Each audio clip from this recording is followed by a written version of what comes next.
Hello friends, so welcome to one new lecture, one of the important lecture.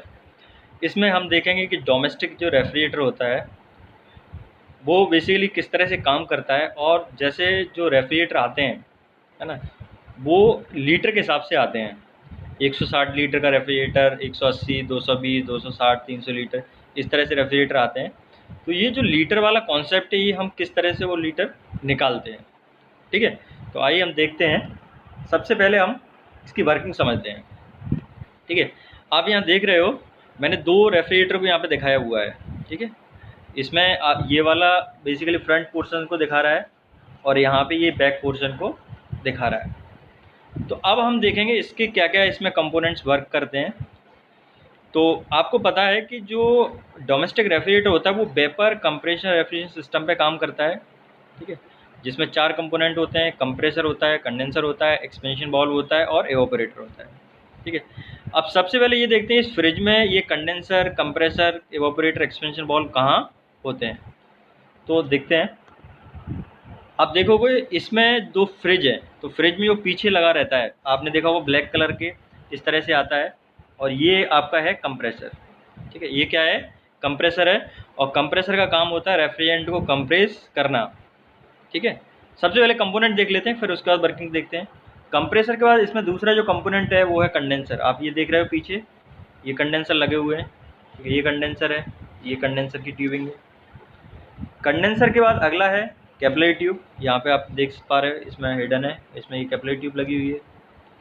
ठीक है, capillary tube है यहाँ पे। कैपिलरी ट्यूब के बाद अगला है एवापोरेटर। आप देख पा रहे हो ये एवापोरेटर, जहाँ पे कूलिंग होती है। एवापोरेटर में बेसिकली हीट अब्सॉर्ब होती है और कंडेंसर में हीट रिजेक्ट होती है। ठीक है, तो सबसे पहले यदि मैं उससे बात करूं कंप्रेसर से, तो कंप्रेसर में रेफ्रिजरेंट कंप्रेस हुआ। ठीक है, आप एरो से यहाँ देखते जाएंगे, इसमें एरो के थ्रू मैंने दिखाया है। कंप्रेसर में रेफ्रिजरेंट कंप्रेस हुआ और कंप्रेस होने के बाद ये जाएगा कंडेंसर में। ठीक है, एरो से आपने देख लिया होगा, यहाँ पे ये कंडेंसर में जा रहा है। और कंडेंसर की ट्यूबिंग से जब ये फ्लो होगा तो रेफ्रिजरेंट अपनी हीट एयर को रिजेक्ट कर देगा। और एयर को जब वो हीट रिजेक्ट करेगा तो कंप्रेसर से बाहर रेफ्रिजरेंट आ रहा था तो किसकी फॉर्म में था, गैस की फॉर्म में था। और जब कंडेंसर में फ्लो होगा तो ये गैस अपनी लेटेंट हीट एटमॉस्फेयर में रिजेक्ट कर देगी, एयर को रिजेक्ट कर देगी। तो जो रेफ्रिजरेंट गैस की फॉर्म में है वो रेफ्रिजरेंट किस में चेंज हो जाएगा, लिक्विड में चेंज हो जाएगा। है ना, कंडेंसर का काम ही होता है रेफ्रिजरेंट को कंडेंस कराना। कंडेंस कराने का मतलब होता है गैस का लिक्विड में चेंज हो जाना। तो कंडेंसर में गया। कंडेंसर के आप इस वाले पे फोकस करिए, तो इसमें पूरा मैं एरो से दिखाया गया है। कंडेंसर, कंडेंसर से आपने देखा वो कहाँ गया, कैपिलरी ट्यूब में गया। ये यहाँ पे कैपिलरी ट्यूब लगी हुई है। और कैपिलरी ट्यूब में क्या हुआ, जो कंडेंसर से लिक्विड गया हुआ है जिसका प्रेशर ज़्यादा है, टेम्परेचर ज़्यादा है, उसका एक्सपांशन हुआ। एक्सपांशन होने का मतलब उसका प्रेशर और टेम्परेचर बहुत ज़्यादा कम हो गया, उसका टेम्परेचर भी कम हो गया और प्रेशर भी कम हो गया। अब ये कम टेम्परेचर कम प्रेशर का रेफ्रिजरेंट जाएगा एवापोरेटर में। आप देख रहे हो ये जो लगा हुआ है, ये प्लेट टाइप एवापोरेटर लगा हुआ है। ठीक है, जिसमें ट्यूब्स अंदर होती हैं। यदि आप देखोगे तो उसी में ट्यूब इंटीग्रेटेड होती हैं, छोटी छोटी ट्यूब्स रहती हैं। तो एवापोरेटर में गया, आप देखोगे ये फ्रीजर होता है बेसिकली। ठीक है, तो इसमें क्या है, रेफ्रिजरेंट गया और सबसे कम टेम्परेचर जो होगा वो एवापोरेटर में ही होगा। तो एवापोरेटर में क्या किया, उसने हीट को अब्जॉर्ब किया। इसमें जो फ्रिज के अंदर जो सामान रखा हुआ था उस सामान की उसने हीट को अब्जॉर्ब किया। और हीट अब्जॉर्ब करने के बाद फिर से दोबारा से वो कहाँ चला गया, कंप्रेसर में आ गया। आप देखोगे फिर दोबारा से वो कहाँ आ गया, कंप्रेसर में आ गया। तो कंप्रेसर, कंप्रेसर से कंडेंसर में गया, कंडेंसर से एक्सपांशन बाउल में गया, एक्सपेंशन बाउल से एवापोरेटर, एवापोरेटर से दोबारा कंप्रेसर में। कंप्रेसर में कंप्रेस हुआ, प्रेशर टेम्परेचर बढ़ा। उसके बाद कंडेंसर में गया, कंडेंसर में क्या, हीट रिजेक्ट किया और गैस लिक्विड में चेंज हुआ। उसके बाद एक्सपेंशन बाउल में गया, एक्सपेंशन बाउल में क्या हुआ, उसका प्रेशर और टेम्परेचर दोनों कम हुआ। फिर एवापोरेटर में गया, कम प्रेशर और टेम्परेचर के जो रेफ्रिजरेंट है, लिक्विड रेफ्रिजरेंट है, वो क्या होगा, वहाँ से हीट अब्जॉर्व करेगा और हीट अब्जॉर्व करने के बाद वो लिक्विड किस में चेंज हो जाएगा, गैस में चेंज हो जाएगा। फिर उसके बाद वो गैस दोबारा से कहाँ आएगी, कंप्रेसर में जाएगी। और इस तरह से साइकिल आपकी कंप्लीट होती है। तो ये हमने देख लिया इसका वर्किंग का। इसके बाद आप देखोगे अगला ये डायग्राम बना हुआ है। इस डायग्राम में मैंने ये दिखाया है अंदर का पोर्शन। ठीक है, अंदर आप देखोगे ये फ्रीजर है, जिसको हम एवापोरेटर वाला पोर्शन है, जहाँ पे सबसे कम टेम्परेचर होता है, ठीक है।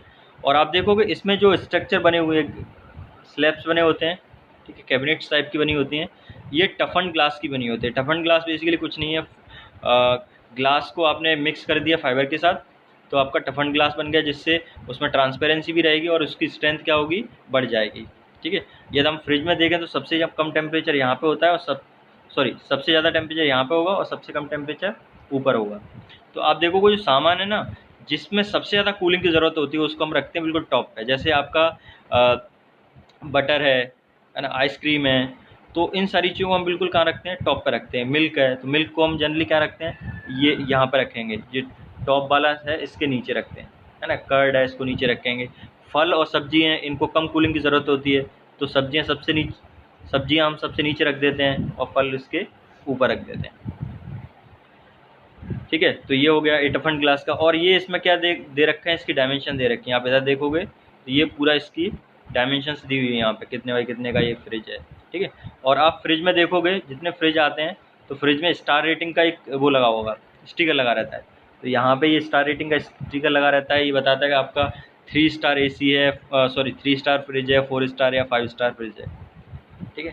जनरली जो फ्रिज मार्केट में आप परचेज़ करने जाओ तो वो लीटर के हिसाब से बोलते हैं कि आपको 180 लीटर का चाहिए, 200 लीटर का चाहिए, 220, इस तरह से फ्रिज आते हैं। और उसके हिसाब से जो इलेक्ट्रिसिटी कंज्यूम करते हैं वो करीब 150 वाट से लेकर 300 वाट तक, वो डिपेंड करता है किस स्टार रेटिंग का आपका फ्रिज है। इसके बाद हम वॉल्यूम की बात करते हैं कि वॉल्यूम, जैसे मान लीजिए किसी ने बोला कि आपका 300 लीटर का, या किस तरह से हम वॉल्यूम कैलकुलेट करते हैं। तो वॉल्यूम कैलकुलेट करने का बहुत आसान सा तरीका होता है। देखिए, सबसे पहले जो फ्रिज है, फ्रिज का ये आउटर पोर्शन दिखाया है अपन ने, ठीक है। और ये अंदर क्या है फ्रिज का, ये इंटरनल पोर्शन दिखाया है।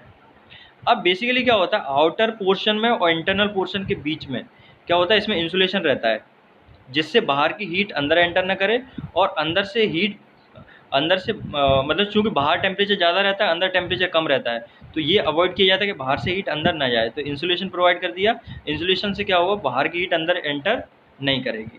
तो ये बीच में आप देख रहे हो कलर्ड में, ये कलर्ड में बेसिकली क्या दिखा रहा है, ये इंसुलेशन का दिखा रहा है, ठीक। अब कितने लीटर का ये कैसे कैलकुलेट करते हैं, ये कैलकुलेट करते हैं आप अंदर का वॉल्यूम कैलकुलेट करते हैं कैबिनेट का।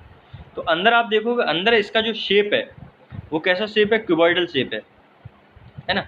और क्यूबॉइडल शेप का जब हम वॉल्यूम निकालते हैं तो सीधा सा फॉर्मूला होता है, लंबाई गुणा चौड़ाई गुणा ऊंचाई, length into with into height, ठीक बात है।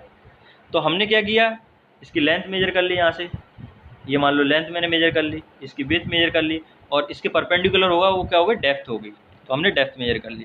अब मान लीजिए फॉर एग्जांपल, मैंने एक एग्जांपल के थ्रू समझाने की कोशिश की है।